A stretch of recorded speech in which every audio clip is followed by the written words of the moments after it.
India's largest digital media network Suman టీవీతో చేతులు కలపండి. ఫ్రాంచైజ్ ద్వారా లోకల్ మీడియా పార్ట్నర్ అవ్వండి.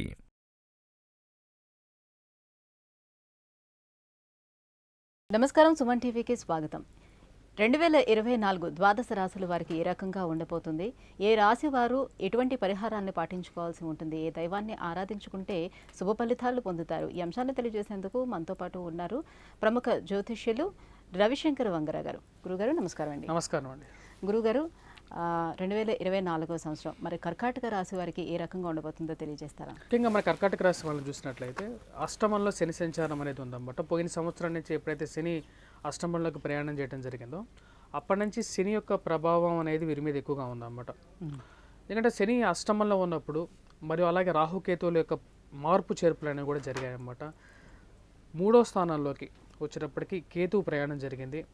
మరియు అలాగే భాగ్యస్థానంలోకి వచ్చేటప్పటికి మనం చూసినట్లయితే గురువు ఎవరైతే ఉన్నారో గురువు యొక్క సంచారం, అలాగే మిగతా విషయాలు మనం చూసినట్లయితే భాగ్యస్థానంలో అష్టమంలో వచ్చేటప్పటికి శని సంచారం, ఇది మన గ్రహస్థితి మీరు చూసినట్లయితే రాహువు యొక్క స్థానం అనేది అంత అనుకూలమైనటువంటి స్థానంలో లేదన్నమాట. అంటే భాగ్యస్థానంలో ఉన్నటువంటి రాహువు అనేది అంత యోగ్యాన్ని ఇవ్వడు ఈ యొక్క రాశి వారికి చెప్పాలంటే. అలాగే కేతు వచ్చేటప్పటికి చాలా యోగకారకమైనటువంటి స్థానంలో ఉన్నాడు అన్నమాట. మరియు అలాగే అష్టమంలో వచ్చేటప్పటికి శని ప్రభావం అనేది ఎక్కువగా ఉంది. శని వచ్చేటప్పటికి అష్టమంలో ఉన్నప్పుడు కుటుంబ స్థానాన్ని ఎక్కువగా చూస్తాడనమాట. అంటే వైవాహిక జీవితంలో చిన్న చిన్న మనస్పర్ధలు అనేవి ఎక్కువగా పెరగడానికి ఆస్కారం అనేది ఉంటుంది. ధనం ఫైనాన్షియల్గా వచ్చేటప్పటికి మనీ స్పెక్యులేషన్స్లో కానీ రొటేషన్స్లో కానీ ఇన్వెస్ట్మెంట్ చేసేటప్పుడు స్థిరచరాస్తులు కొనేటప్పుడు ముఖ్యంగా వచ్చేటప్పటికి 1-2 సార్లు ఆలోచించి ఇన్వెస్ట్మెంట్స్ అనేది చేయాలన్నమాట. ఎదుటి వారితో మాట్లాడేటప్పుడు వారితో జాగ్రత్తగా మాట్లాడాలి ముఖ్యం అన్నమాట. అలాగే కుటుంబంలో అన్యోన్యత, ఒకే మాట మీద నిలబడి ముందుకు వెళ్ళాలి అనే ఒక అంశాన్ని 1-2 సార్లు గుర్తుపెట్టుకుని ముందుకు వెళ్ళాలన్నమాట.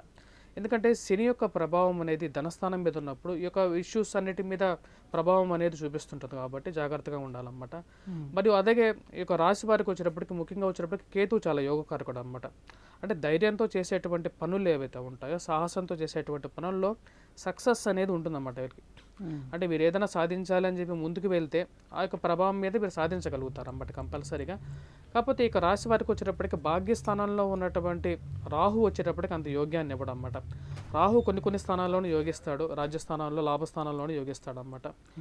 ఇప్పుడు మరి షష్టమంలో యోగిస్తాడు. ఇప్పుడు ఇక రాశి వారికి వచ్చేటప్పటికి భాగ్యస్థానంలో ఉన్నటువంటి రాహు వచ్చేటప్పటికి ఎటువంటి ఫలితాన్ని ఇవ్వగలుగుతాడు అంటే రావాల్సినటువంటి ఫలితాన్ని దగ్గరికి తీసుకొచ్చి దూరం చేయటం అన్నమాట. అంటే ఊరించి ఇచ్చి ఇవ్వనట్టుగా ఇవ్వటం జరుగుతుంటుంది అన్నమాట. మరి అలాగే తండ్రి గారితో కూడా చిన్న చిన్న ఇష్యూస్ అన్నమాట. తండ్రి గారి తరపు బంధువులతో కానీ రావాల్సినటువంటి ఏవైతే ఫలితం ఉంటుందో అవి వచ్చి చేరకుండా జరుగుతుంది అన్నమాట. అంటే స్థిరచరాస్తుల పంపకాలు జరగకపోవటం కానీ ఇటువంటి ఇష్యూస్ అనేవి జరుగుతుంటాయి కాబట్టి వీరు కొంచెం జాగ్రత్తగా ఉండాలి. అలాగే శని యొక్క ప్రభావం అనేది శని అర్ధదృష్టితో చూస్తాడు అన్నమాట. అంటే 3-10 స్థానాలని అర్ధదృష్టితో చూస్తాడన్నమాట.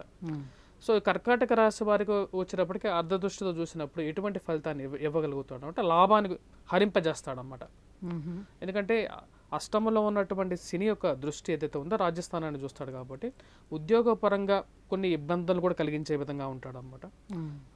మరియు ఎందుకంటే అర్ధదృష్టితో చూసినటువంటి శని వచ్చేటప్పటికి కొంచెం నెగిటివ్ రిజల్ట్స్ని ఇవ్వగలుగుతాడు. కానీ గురువు యొక్క దృష్టి అనేది కొంచెం యోగాన్ని కూడా ఇవ్వగలుగుతుంది. నేను ఇందాక చెప్పినట్టుగా ధైర్యంతో చేసేటువంటి పనుల్లో వీరికి బంధువులు మరియు అలాగే భాతృ సంబంధితమైనటువంటి వర్గంలో అంటే ఎవరైతే బ్రదర్స్ కానీ సిస్టర్ రిలేషన్షిప్స్ అనే కొంచెం యోగించే విధంగా కూడా ఈ రాశి వారికి గురువు యోగిస్తున్నాడు అంటే విద్యార్థులు కూడా బాగానే ఉంటారు. ఆ విద్యార్థులకి చాలా అనుకూలమైనటువంటి ఫలితంగానే మనం చెప్పవచ్చు అన్నమాట. అలాగే బుక్ షాప్స్లో కానీ లేకుండా ఉండే స్టేషనరీ షాప్స్లో కానీ ఎవరైతే పనిచేస్తుంటారో వారికి కూడా కొంచెం అనుకూలమైనటువంటి ఫలితాన్ని కూడా ఇవ్వగలుగుతాడు. ఇక రాశి వారికి వచ్చేటప్పటికి మనం కరెక్ట్గా మనం గమనించినట్లయితే గురువు చాలా మంచి స్థానంలోనే ఉన్నట్టుగా చెప్పవచ్చు అన్నమాట. మొన్నటిదాకా రాహువు కూడా కలిసినటువంటి గురువు వచ్చేటప్పటికి రాహువు ఇప్పుడు భాగ్యస్థానంలోకి ప్రయాణం చేయటం, అలాగే రాజ్యస్థానంలో వచ్చేటప్పటికి గురువు సంచారం అనేది ఉందన్నమాట. గురువు ఈ సంవత్సరం మొత్తం అక్కడే ఉంటాడు. 2024 మే తర్వాత వచ్చేటప్పటికి అనుకూలమైనటువంటి స్థానంలోకి వస్తాడన్నమాట. అంటే మనం ఇప్పుడు ఈ యొక్క రాశి వారికి వచ్చేటప్పటికి 2024 మే వరకు కొంచెం అనుకూలమైనటువంటి స్థానం కన్నా 2024 మే తర్వాత లాభం ఎక్కువ ఉంటుందన్నమాట. సో 2024 మే తర్వాత వీరికి యోగిస్తుంది. రాహు లాస్ట్ ఇయర్ వీరికి ఎందుకు బాగలేదు అంటే ముఖ్యంగా వచ్చేటప్పటికి శని యొక్క ప్రభావం అనేది ఒకటి. అలాగే రాహు గురువుతో కలిసి ఉండటం, ఒకటే స్థానంలో ఉన్నందువలన రాహు గురువు కలిసి ఉన్నందువల్ల అదొక ప్రభావం అనేది ఎక్కువగా ఉందన్నమాట. సో ఎప్పుడైతే గురువు నుంచి రాహు విడిపోవడం అనేది జరిగింది, గురువు మంచి స్థానంలో కూడా ఉన్నాడు అనమాట. దీనివల్ల ఉద్యోగపరంగా కొన్ని కష్ట నష్టాలు ఉన్నప్పటికీ వీరు ఈ సంవత్సరం కొంత బెటర్మెంట్ అనేది పెర్ఫామ్ చేయగలుగుతారు. అంటే ఏప్రిల్ తర్వాత గురుస్థానం మారుతుందేమో కదా, అప్పటి నుంచి ఎట్లా ఉండొచ్చు? అదే ఏప్రిల్ తర్వాతే బెటర్గా ఉంటుంది అన్నమాట వీరికి. ఎందుకంటే ఏప్రిల్ తర్వాత వచ్చేటప్పటికి గురువు ఇంకా మంచి స్థానంలోకి వస్తున్నాడు అనమాట. చెప్పాలి అంటే లాభస్థానంలోకి వచ్చి గురువు వచ్చేటప్పటికి చాలా యోగ్యాన్ని ఇవ్వగలుగుతాడు. ఓవరాల్గా వచ్చేటప్పటికి కెరియర్ పరంగా సక్సెస్ అన్నమాట, బిజినెస్ పరంగా కూడా సక్సెస్. అలాగే లాభస్థానంలో వచ్చినటువంటి గురువు వచ్చేటప్పటికి తన యొక్క అర్ధ దృష్టి ఏదైతే ఉందో పంచమాన్ని చూస్తాడనమాట, మంచి స్థానాన్ని చూడబోతున్నాడు. వ్యాపార పరంగా ఏదైనా మొదలు పెట్టాలనుకుంటే లాస్ట్ ఇయర్తో పోల్చుకుంటే 2023-24 కన్నా కర్కాటక రాశి వారికి వచ్చేటప్పటికి నెక్స్ట్ రాబోతున్న సంవత్సరం ఏదైతే ఉందో అది చాలా మంచి ఫలితాలను కూడా ఇవ్వబోతుంది అన్నమాట. మంచి అనుకూలమైనటువంటి గ్రహస్థితిగా చెప్పచ్చు అన్నమాట. ఇక మరింత శుభ ఫలితాలను పొందేందుకు ఎటువంటి పరిహారాలను ఏమైనా చేసుకోవాల్సి ఉంటుందా వీళ్ళు? కర్కాటక రాశి వారికి వచ్చేటప్పటికి ముఖ్యంగా వీరు పూజ చేయాల్సినటువంటి గ్రహాలు వచ్చేటప్పటికి రాహు అన్నమాట. రాహు యొక్క పరిహారం అనేది చేసుకోవాలి. రాహు పరిహారం కోసం వీళ్ళు వచ్చేటప్పటికి ముఖ్యంగా వీరు పూజించాల్సిన దుర్గాదేవిని ఎక్కువగా పూజించాలన్నమాట. మరియు అలాగే శని ఆరాధన చేయాలి, వెంకటేశ్వర స్వామి వ్రతం చేసుకోవచ్చు, లేకుంటే వెంకటేశ్వర స్వామిని అనునిత్యం పూజించవచ్చు అన్నమాట. సరిపోతుంది అంతే. గురువు మంచి స్థానంలో ఉన్నప్పుడు నెక్స్ట్ ఇయర్ రాబోయే సంవత్సరం అనేది మే తర్వాత వీరికి అన్ని మంచి యోగకారకమే చెప్పచ్చు అన్నమాట. సో రాహు కొంచెం కఠినంగా ఉన్నారని చెప్తున్నారు కాబట్టి దానికి సంబంధించి ఏమైనా స్టోన్స్ లైక్ అలాంటివి ఏమైనా పెట్టుకోవడం, గోమేధికాన్ని ధరించడం అనేది వీరికి మంచి యోగాన్ని ఇవ్వగలుగుతుంది అన్నమాట. కానీ గోచార రీత్యా ఎప్పుడైతే మార్పు చేర్పులు జరుగుతుంటాయో అంటే సంవత్సరం రాబోతున్నటువంటి సంవత్సర రీత్యా కూడా రాహు ఒకటే స్థానంలో సంచరిస్తుంటాడు కాబట్టి 1 ఇయర్కి వీరు గోమేధికాన్ని ధరించినట్లయితే బాగుంటుంది. ఎవరైతే వైవాహిక జీవితంలో కష్టాలు ఎక్కువగా ఎదుర్కొంటున్నారో, కోర్టు రిలేటెడ్ ఇష్యూస్లో కానీ ఎవరైతే ఎదుర్కొంటారో వారికి శని సరైన స్థానంలో లేడు కాబట్టి ఆరోగ్య రీత్యా కూడా వారు వచ్చేటప్పటికి బ్లాక్ సాఫైర్ అన్నమాట, అంటే కాకి నీలాన్ని ధరించినట్లయితే, సిల్వర్లో ధరించినట్లయితే అనుకూలమైనటువంటి ఫలితాలు పొందగలుగుతారు. వీరికి సంవత్సరం అనుకూలమైనటువంటి కలర్ ఏదైతే ఉందంటే అంటే శనివారం పూట కొద్దిగా బ్లాక్ కలర్ షేడ్స్లో ఉంటే వీరికి బాగుంటుంది.